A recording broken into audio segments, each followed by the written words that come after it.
conosco sobre desconexão e para falar um pouquinho com a gente sobre felicidade também, a Andrea Deis, que é Master Coach e palestrante, que está aqui no nosso estúdio. E eu estou recebendo também o Igor Duarte, que é neurocientista. Tudo bem? Boa tarde. Boa tarde. Prazer receber vocês. Obrigado. Andrea, muito obrigada por estar aqui.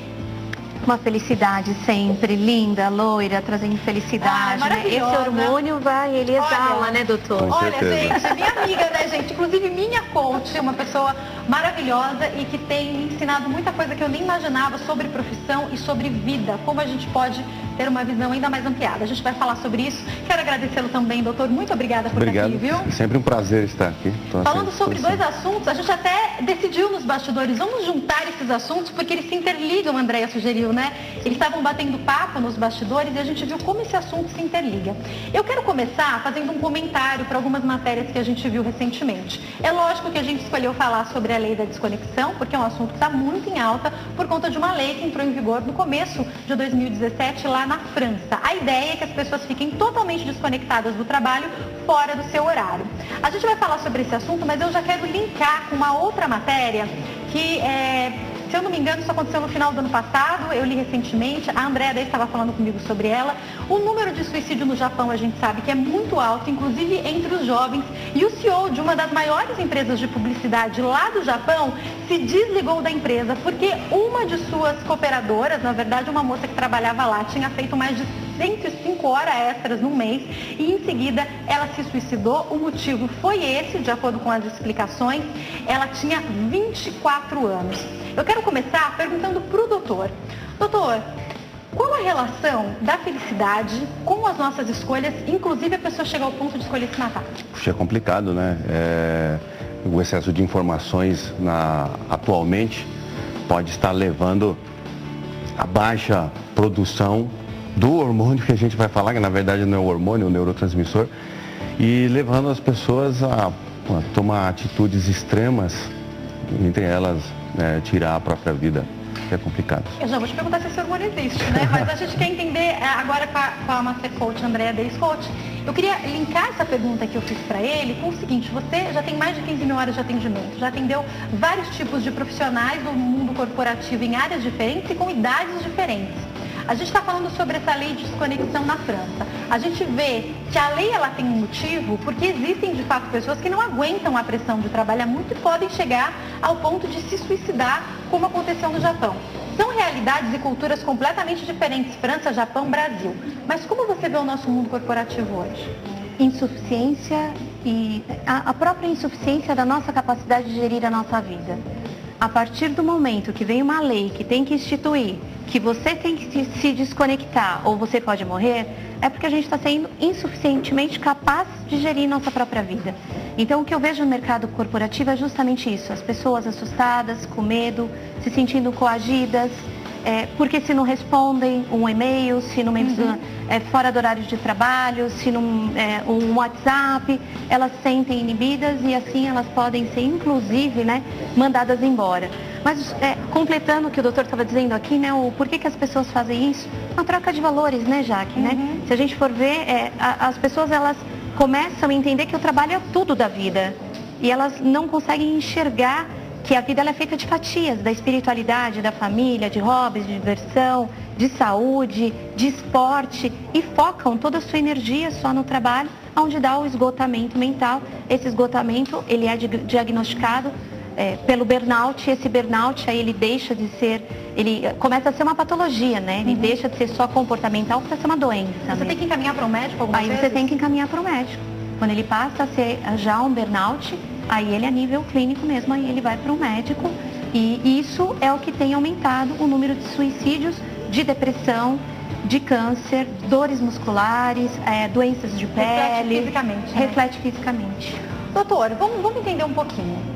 Chocolate, exercício físico, estar com uma pessoa que a gente ama, de fato tem alguma coisa que libera o que as pessoas chamam de hormônio da felicidade? Isso existe? Tem sim.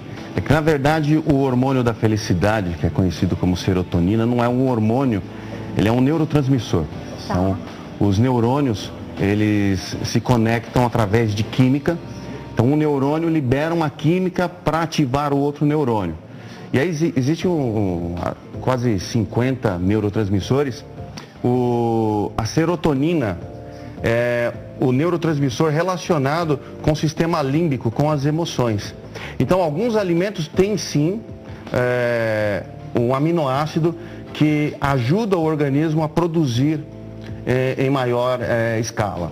Então, alguns alimentos, como o chocolate, o amargo, que as meninas preferem, claro, o doce, tem mais... André, você não é muito chegada em doce, né? Chocolate eu gosto muito de doce. Chocolate em específico eu não como. Ela adora paçoca. Eu adoro paçoca, mas adoro doce no geral, Jaqueline Stefan. Aliás, a gente já compartilhou, né? É porque geralmente quando a gente sai pra comer sobremesa, eu como muito mais quero, então você não chegar, né? Mas você tem que contar pra eles que você come a sobremesa antes do prato principal. Engraçado, você tem uma explicação científica pra isso, mas explica isso, doutor.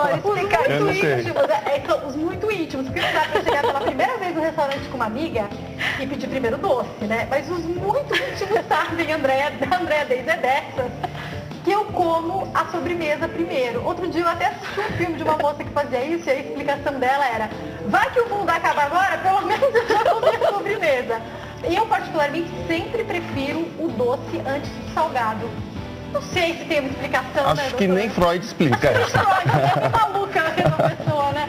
Se eu tiver, agora que eu já tenho muita intimidade, André sabe que às vezes eu peço a sobremesa primeiro, né? Sim. Como eu tô nessa onda aí, fazendo direitinho o que o doutor Gilson mandou, André até viu meu exemplo hoje, nem comi sobremesa, né, André? Fiquei surpresa, fiquei Tô ali chocada. na linha, entendeu? Andando na linha.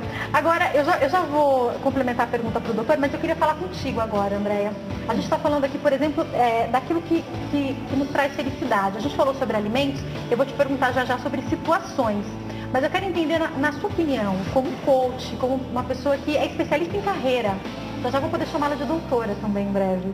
Eu queria saber, as pessoas podem ser totalmente felizes com o trabalho? Isso pode ser suficiente na vida de alguém, na sua opinião? Perfeitamente, se ela soubesse o que é felicidade. E como saber o que é felicidade? O que acontece com muitas, né, a maioria do mercado de trabalho, é que as pessoas não sabem o que é ser feliz e não sabem onde encontrar a felicidade.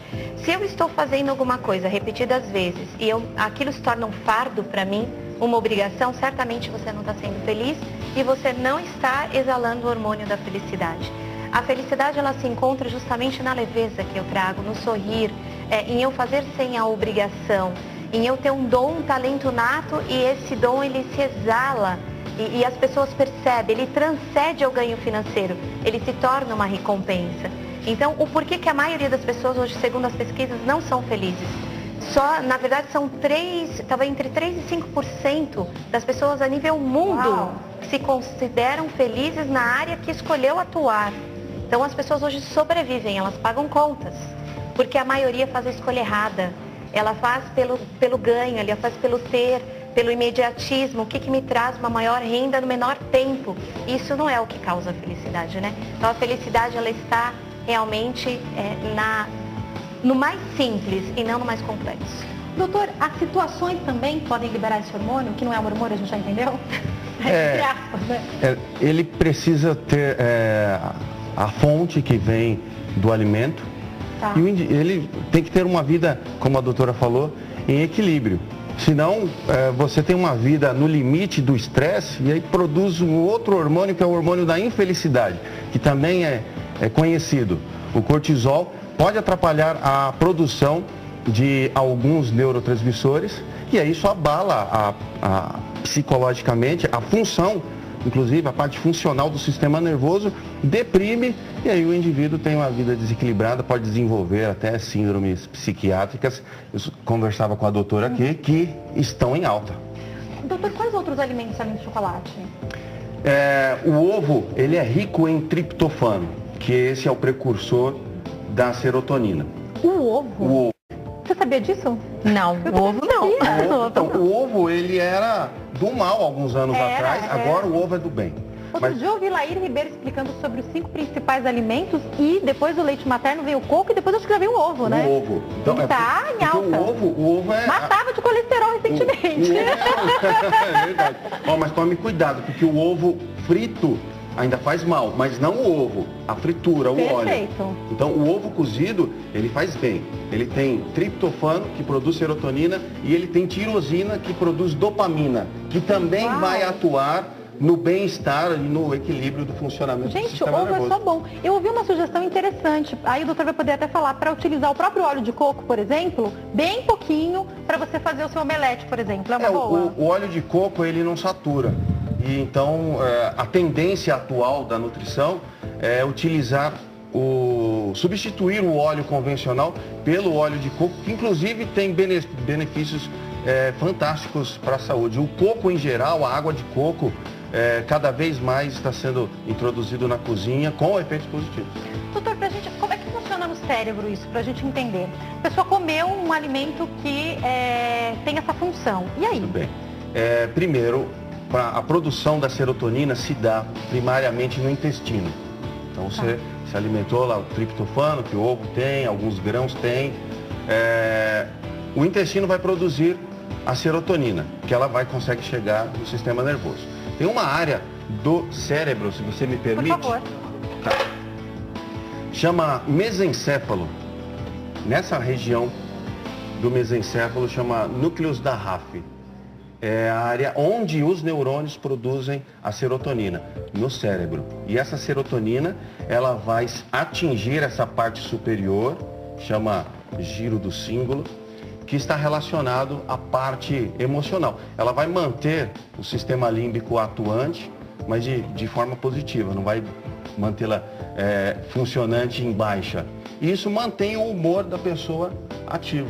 Então, se você tem níveis de serotonina adequados, você tem uma vida mais equilibrada.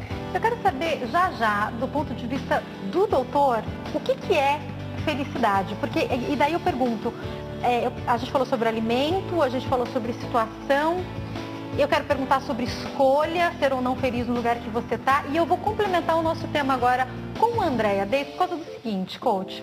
Você falou sobre a possibilidade de descobrir o que é felicidade e conseguir ser feliz no trabalho, fazendo bem a divisão do que é o que é na sua vida e tudo mais. Se o trabalho é uma coisa que eu amo, eu gosto muito, eu estou muito empolgado, ficar conectado pode fazer mal? Muito, né? Depende do tipo de conexão que você tem, né? O trabalho, ele nunca vai te fazer mal se você for feliz e se você dosar ele na sua harmonia do seu tempo. Então vamos que eu tenha 16 horas por dia de acordados, digamos assim, né? O que eu faço? Ativas. O que eu faço nessas minhas 16 horas? Então, o que é essa conexão? Até que ponto ela é saudável? Até o ponto onde eu me determinei, onde eu não tenha o meu estresse emocional. É muito interessante que a cada 2 horas de trabalho, no máximo, eu possa parar, eu possa dar uma caminhada, eu possa respirar, eu possa, por exemplo, hoje Mindfulness ajuda muito, né? Então, eu possa fazer um exercício de respiração que me traga mais saúde. E principalmente nessa desconexão, o que a gente fala muito, que aí são, né, junto com os alimentos, uma coisa muito importante, cuidar do pensamento. O que hoje coloca o ser humano em definhamento, em tristeza? Ele não cuidar do que ele pensa. Então, quando a gente começa a filtrar o que a gente pensa, tem 3 regras básicas, né? Inclusive de desconexão no trabalho. Primeiro, trabalho, ele não é o eixo total da vida, ele é parte. Ele não pode ser o todo, ele é parte. E onde estão as outras partes? Espiritual, tudo. Segundo, da gente ser otimista. A gente trabalha muito em psicologia positiva, o flourish, que é o florescer. Ser otimistas com as coisas que acontecem. Às vezes acontece uma coisa no trabalho e a gente transforma aquilo num fatalismo. Será que é um fatalismo ou, na verdade, uma potencialização de sentimento que eu gerei? Se eu for otimista, eu vou falar, que legal, aconteceu, o que eu aprendi com isso e vou fazer diferente. E a terceira coisa, a gente se desprender dos nossos medos e dos nossos julgamentos. Dentro dos nossos pensamentos. Quando a gente começa a parar de ter medos, né? Da gente ter medo e a gente ter mais coragem, mais ousadia e julgar menos a nós e os outros, a gente começa a se desconectar sem culpa. E aí a gente aprende o que é ser feliz. Então, fazer o seguinte, daqui a pouco eu vou deixar essa pergunta para o doutor, porque é muito bacana que tanto quando a gente conversa com o médico, como quando a gente conversa com a coach, e no final das contas a coach também treina muito a mente da gente, né? O coaching, né? Acaba sendo a mesma conclusão, os estudos levam ao mesmo lugar, né, doutor? Eu vou deixar já para o senhor explicar para a gente, do ponto de vista científico, o que o neurocientista vai falar para a gente que é a felicidade, como encontrar a tal da felicidade. Será que é particular? Será que muda de um para o outro, como a Andréa falou? Eu posso gostar mais de uma coisa e me dedicar mais a ela? Ih, tem um monte de pergunta ainda, eles não vão sair daqui não, tá? Fiquem à vontade, por favor. Nosso programa está de volta, ao vivo, com a Master Coach e palestrante Andréa Deis e com o doutor Igor Duarte, que é neurocientista. A gente fala sobre a lei da desconexão e a felicidade. Doutor, eu fiz a pergunta no bloco anterior, vou refazer para o senhor. O que é considerado felicidade pela neurociência? Tem uma definição? A neurociência explica a parte funcional do sistema nervoso. Então, felicidade para o cérebro é ter equilíbrio do funcionamento e ter equilíbrio das substâncias que mantêm o cérebro funcionante. Se passar disso é um problema, se tiver em baixa também é um problema. Então, nos dois extremos é ruim para o cérebro, precisa manter o equilíbrio para o seu funcionamento perfeito. Então, obviamente, o que a gente come, como a gente vive, é essencial para isso. Perfeitamente. Andréa Deis, para Master Coach, o que é felicidade? Isso é relativo? Felicidade. Para o cérebro entender isso aí que o doutor falou. Eu ia dizer para ele ter esse equilíbrio, o que a gente precisa fazer comportamentalmente, além de comer bem, para o cérebro ser feliz. Ser feliz é você aceitar o que você é e o que você tem. Fantástico. Isso é ser feliz, muito mais simples do que a gente imagina. Na verdade, isso minimiza muito as dores, né? E quando você aceita, você se torna muito mais produtivo para você conquistar e você não estressa o seu cérebro e as suas emoções, tornando elas incapazes de você gerir, que é onde você traz a infelicidade. Tem uma música, não sei se vocês ouviram, que fez muito sucesso. Ela acabou sendo a trilha sonora da tragédia que aconteceu com Chapecoense. Essa música, ela não é uma música evangélica nem nada, mas ela tem uma letra que quando eu ouvi, eu até falava ontem com as pessoas, eu me emocionei.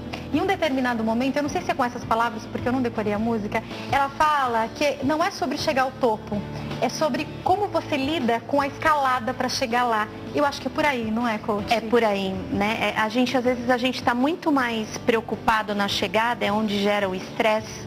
E todo o estresse, inclusive no cérebro, que a gente não curte o caminho, a jornada. A jornada é muito mais importante do que o ponto de chegada. E para eu não ter essa exaustão do cérebro, eu preciso me preocupar e aceitar o que eu tenho hoje. Então, ser feliz é eu aceitar o que eu sou e o que eu tenho. E, segundo detalhe, não gerar uma expectativa muito grande do outro, porque é onde vem a frustração, é onde vem a dor. Então, quando a gente começa a aceitar, eu entendo, eu tenho domínio sobre mim. Mas eu não tenho domínio sobre o outro, por mais que eu queira amá-lo, eu não sou responsável por ele. Isso é ser feliz. Ah, que lindo, né, gente? Agora eu vou fazer uma pergunta básica pro doutor. O doutor vai saber me responder. Tem um remedinho lá pra gente tomar e ficar feliz, doutor? Existe a pílula da felicidade? Ainda não encontraram isso.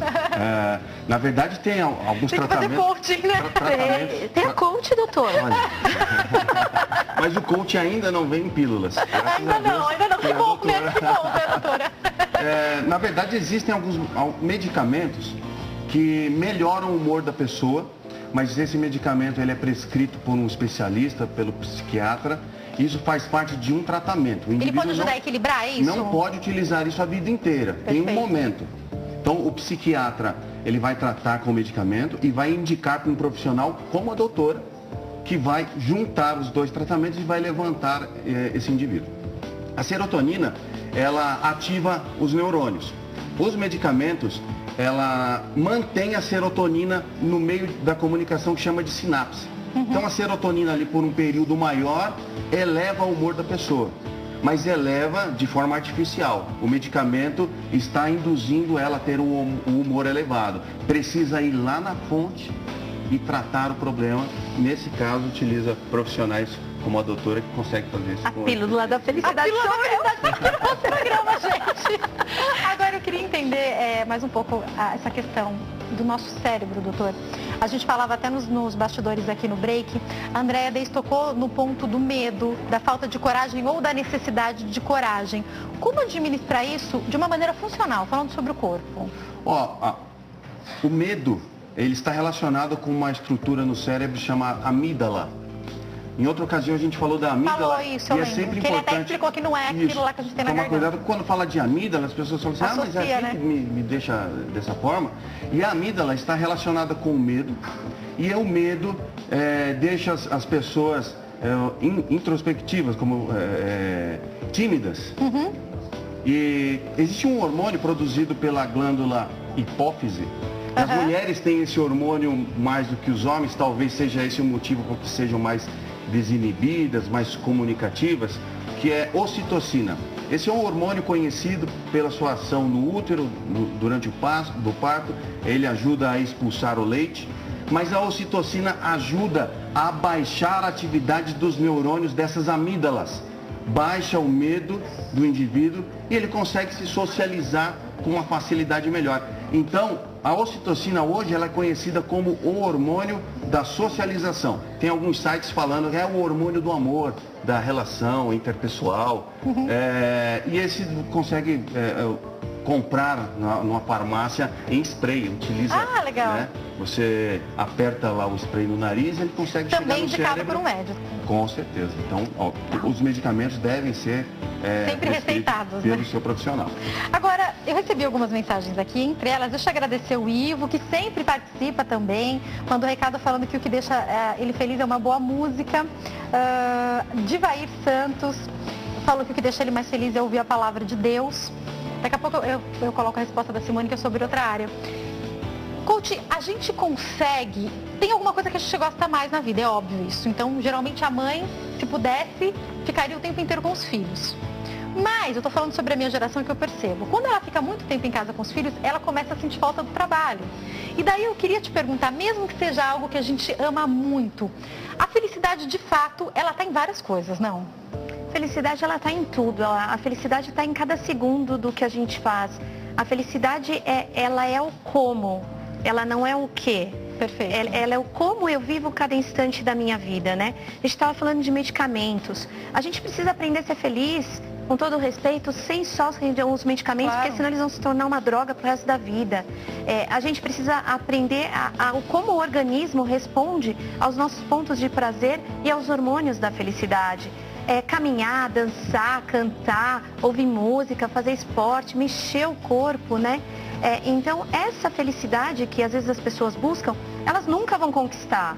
Por quê? Porque a felicidade é cada instante da minha vida. Se a felicidade está na promoção, está na casa nova, está no carro zero, vai ficar muito mais difícil, né? Ela nunca vai chegar. Até porque quando ela comprar um carro zero, assim que saiu da concessionária, já não é mais, né? Já não é mais zero, né? Então a felicidade é cada instante da minha vida que eu quero ser feliz. E que eu vou ver, né? Que eu promovo essa felicidade. Quer complementar, doutor? Eu vejo as pessoas querem ser felizes para mostrar para o outro fulano, para ser igual, e isso deixa a vida desequilibrada e o indivíduo vai ficar frustrado. Doutor, esses tantos problemas que a gente tem visto, o Brasil, ele é um país de pessoas, na minha opinião, até mais equilibradas. Nos Estados Unidos a gente vê muito casos de pessoas que foram infelizes, às vezes, uma vida inteira, uma adolescência inteira, e de repente, quando a gente percebe, essa pessoa vai lá e mata todo mundo da escola onde ela trabalhava, enfim, ou estudava, ou mata as pessoas onde ela trabalhava. Isso acontece muito em outros países, que acontece menos aqui no Brasil.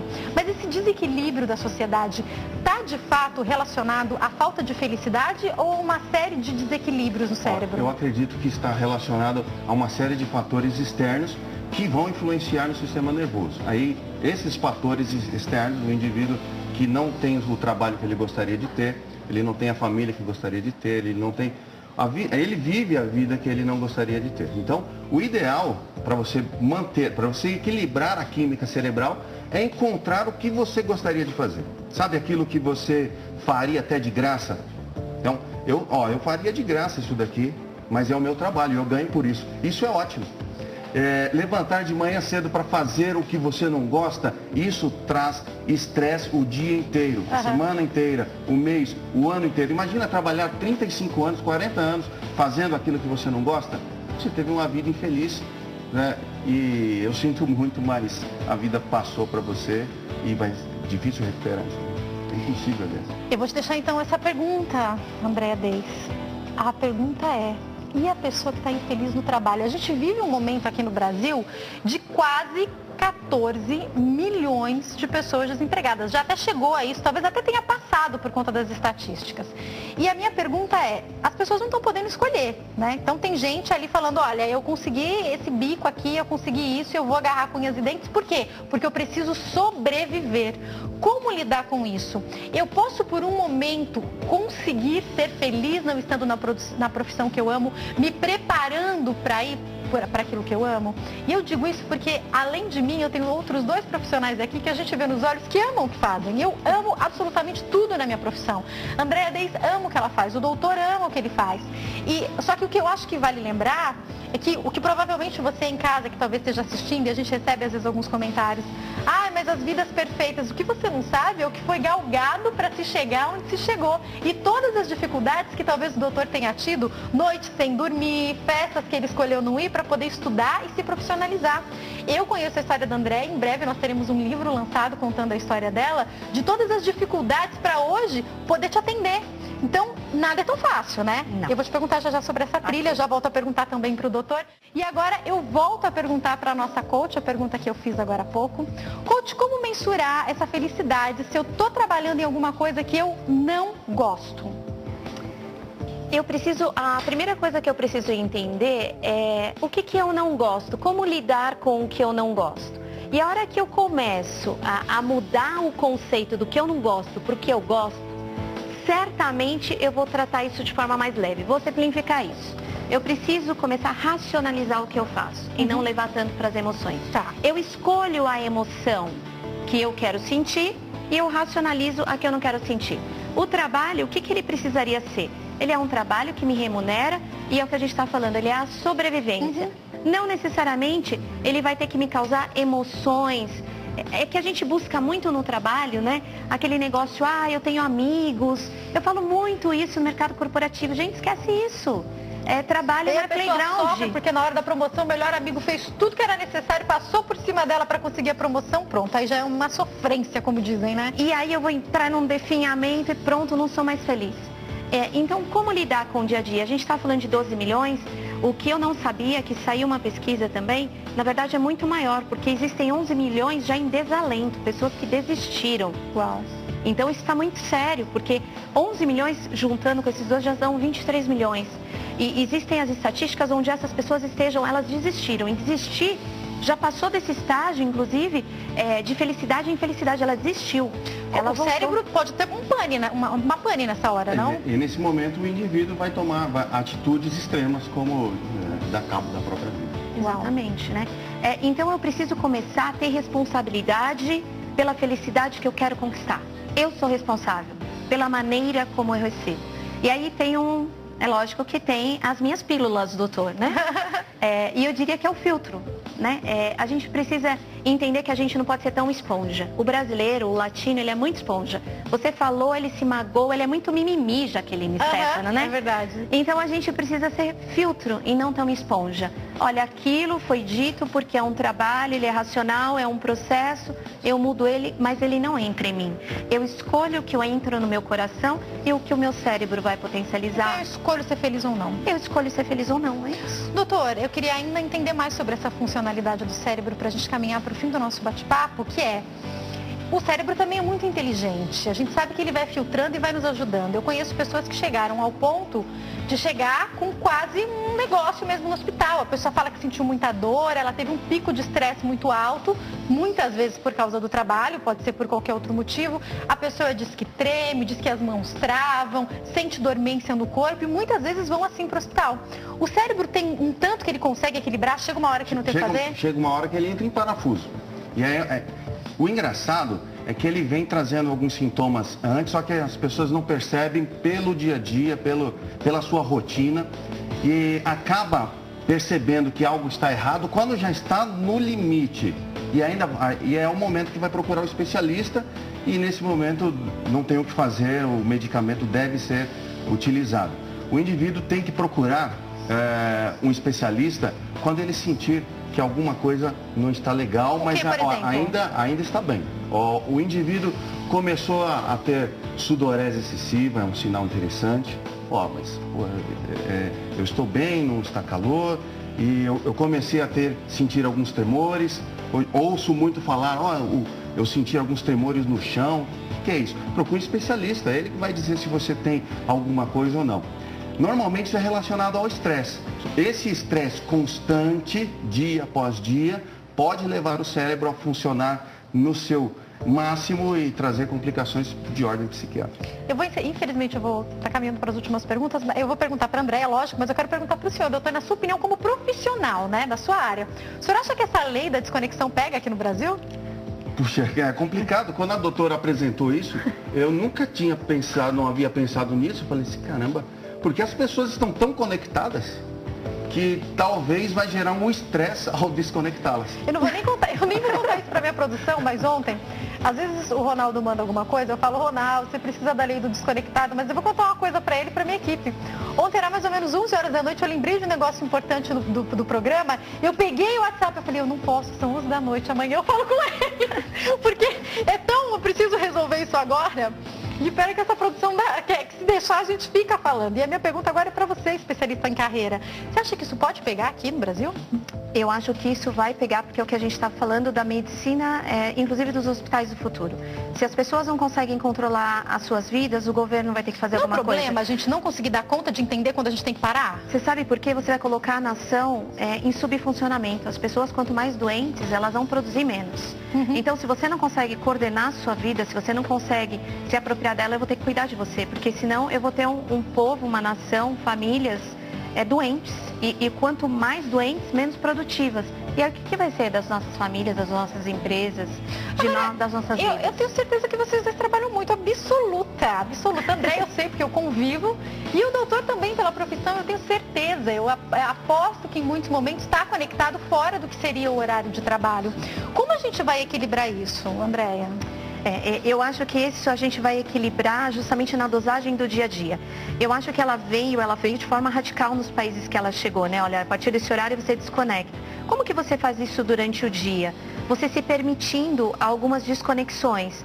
O horário do almoço, um horário de café, entre um atendimento e outro, por exemplo, onde eu atendo tem uma pracinha gostosa, aí tem uma feirinha de quinta-feira, você se permitir a dar uma volta na feirinha. A gente precisa começar a se desconectar sem a lei, a gente precisa começar a se apropriar da nossa vida. Cuidarmos da gente. Cuidarmos da gente, se amar, a felicidade está no amor que a gente tem pela gente. Se eu não me amar, como que eu vou amar o outro? Sabe aquele negócio do avião, né? Olha, se você quer realmente primeiro, coloque a máscara em você. Se você não consegue pôr na criança, você vai ficar... Se você não se amar, não se cuidar, como você vai cuidar do próximo? Então, eu acho que ela vai vir, como tudo que vem agora, como uma ordem para cuidar e ser uma coisa, um choque para as pessoas perceberem que elas precisam estar mais saudáveis. Mas nós poderíamos, hoje a gente é um grupo seleto, aqui que estamos aqui participando do nosso programa, começa a se conectar agora, né, Jaque? Né? Começa a se permitir agora. Se a gente tem uma área intensa de trabalho, vai se desconectando a cada uma hora, para 10, 15 minutos, toma um café, dá uma caminhada, levanta, espreguiça, faz ginástica laboral e coisas que você faz em 5, 7 minutos. Chocolate. Come um pedaço de pode, chocolate. Né, doutor? Um pedacinho de chocolate? Um pedacinho pode. Doutora, ela tocou num ponto que é o amor, né? O amor próprio e o amor pelo outro. E eu queria te perguntar, o cérebro entende também essa funcionalidade do amor? Isso pode trazer prazer? Tem uma explicação sobre isso? Traz prazer, sim. A área relacionada ao amor, a área da socialização, chama de lobo da ínsula. Esse lobo da ínsula é onde eu percebo a atitude da outra pessoa e eu consigo ativar a área do meu cérebro relacionada com você. Então, se você é uma pessoa que traz uma característica negativa, uma expressão negativa, isso afeta negativamente o meu cérebro. Se eu gosto de você, essa parte do meu cérebro não é ativada negativamente. É como se o amor apagasse os seus pontos negativos em relação a mim. Sabe? O amor é cego. O amor é cego. Ai, que lindo isso! Ai, que pena que eu tenho que estar. Ele só não pode ser cego pra nós, né? Sensacional, amei, viu? Quero agradecer também a Andréia. Andréia, muito obrigada. Obrigada por todos os esclarecimentos. Eu acho que no final acabou ficando esse recado, né? Ame a você, ame ao outro. E tenha calma nas suas escolhas, tenha calma nas suas atitudes. Às vezes a gente está tão preocupado em chegar lá que a gente não é feliz no percurso. E às vezes, lá onde a gente achou que ia chegar, a gente nem vai chegar, né, Andréia? Exatamente, nem é o caminho ideal, às vezes. O coach te ajuda nisso aí também, viu, gente? Olha, quem quiser entrar em contato, tem o site andreadeis.com.br e o telefone 0 operadora 11 3853 6248. Eu quero finalizar esse bloco. Obrigada, viu, Andréia? Obrigada, doutor Igor, foi um prazer. Estou à disposição. Eu quero finalizar esse bloco, para fechar todo esse bate-papo que a gente teve, com algo que eu já tinha lido tantas vezes na Bíblia, já preguei tanto sobre isso. E no último atendimento, bate-papo que eu tive com a Andréa Deis, ela falou, e depois quando eu cheguei em casa e fui pensar em tudo que ela disse, a minha visão se abriu porque a palavra de Deus fala. A Bíblia fala em várias passagens sobre nós tentarmos entender com o pensamento de Deus, que tem pensamentos maiores e mais altos do que nós. A Bíblia explica que quando nós queremos e temos atitudes para isso, nós conseguimos ser como águias. Então eu vou te fazer uma pergunta. Por que em qualquer área da sua vida, às vezes, você ainda está ficando para baixo, como por exemplo uma galinha? É uma conversa que eu tive em atendimento de coach, e complementando tudo que a gente falou aqui, o doutor falou sobre as escolhas do que eu vou alimentar, sobre as escolhas do equilíbrio que eu vou escolher para a minha vida, sobre as escolhas de amar o outro. Então eu concluo que essa visão restrita que a gente coloca na nossa vida, ela só nos faz mal. Deus nos ensina a abrangirmos, a abrirmos a nossa visão. Ele não tem pensamentos limitados sobre nós. Por isso que não é impossível para Deus. Agora, e para nós? Será que nós vamos entender que temos que abrir, ampliar a nossa visão para poder alcançar o que a gente quer? Fica essa minha dica final sobre o nosso bate-papo sobre desconexão e felicidade. Faça as melhores escolhas, tá? Eu vou para um break, daqui a pouco eu tô de volta, não sai daí.